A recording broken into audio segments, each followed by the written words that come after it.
Hey folks, just got this 511 hard-sided gun case. This is the 36-inch model, and I purchased this specifically to fit my bullpup rifle, an IWI Tavor.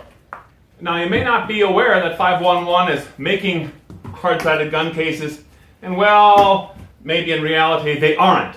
This is a gun case made by SKB for 511. SKB is one of the three big manufacturers of hard-sided gun cases, along with Pelican and Boyd. Now I looked at all those. Pelican is widely considered top of the line, and I agree those are excellent gun cases. They also tend to be pretty pricey. Of course, they don't give these away either, and there's certainly nothing wrong with Boyd. The reason why I chose this is it is precisely the size I wanted, this little bit smaller 36-inch model, and in that class or category of hard-sided gun cases, SKB, or really 511, had the best deal for me. Well, as we can see, this particular gun case has 4 very strong latches. And one thing I really like about this is the fact that once it's opened up, you open it to about 90 degrees, it stays open on its own. I really like that. I've already got this foam cut to fit the IWI Tavor bullpup rifle, and if you stay tuned here in just a little bit, we're going to show how I cut this. I don't know if there is a fantastic way to cut it. I ended up using a hot knife that I purchased from Harbor Freight, and that worked out pretty good. I got some tips that I learned during that process that I'll share with you.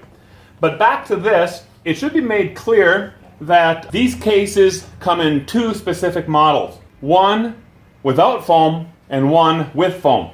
Now most of the gun cases out there, hard-sided gun cases, it's a given that they come with foam. And actually the very first time I ordered this gun case, I was surprised when I opened it up that there was no foam in it whatsoever. So I returned that, ordered the correct one with foam, and this is what you get. So I got this gun case through tacticalgear.com. Those folks have been very good to work with, and they have very reasonable competitive prices on things like this.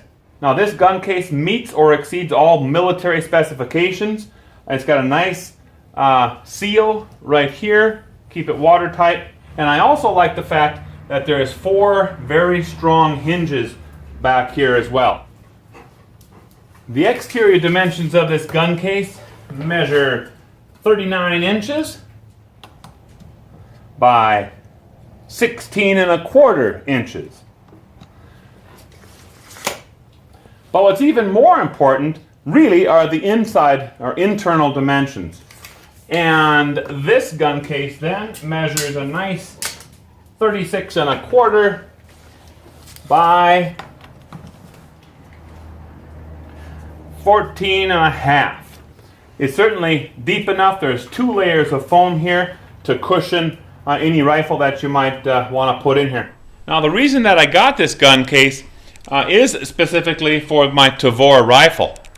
And if you don't have a bullpup rifle, then you won't appreciate this little nuance about these kind of guns. They're difficult to find a gun case for because they're so deep this way.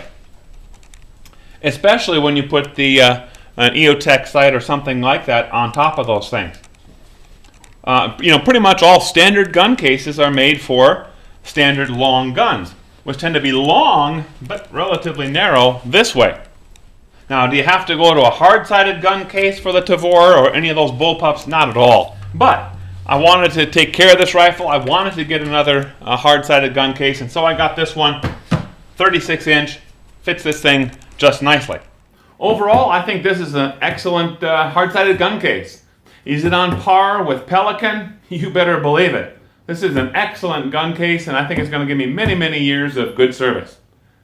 Hey, stay tuned, and we're going to talk about how to cut this foam, at least how the method I used, give you some tips that I learned during that process. Coming right up. Well, there's really not that much to say about this whole process. It's pretty much common sense. A couple of notes that I'll make. Now, when you're cutting, what you're going to want to do is carve with a little bit of an inward bevel. That ensures that the foam itself will be kind of gripping snugly the rifle that you end up putting in there. The other thing I'm going to tell you about is to make sure that if you're using this hot knife, that you wear a respirator, because this stuff makes some really atrocious and obnoxious fumes. Do it outside. Don't do it in the house. Don't do it in the basement. Do it outside. Do it in the garage with the doors open, those sort of things, and it'll turn out just fine for you.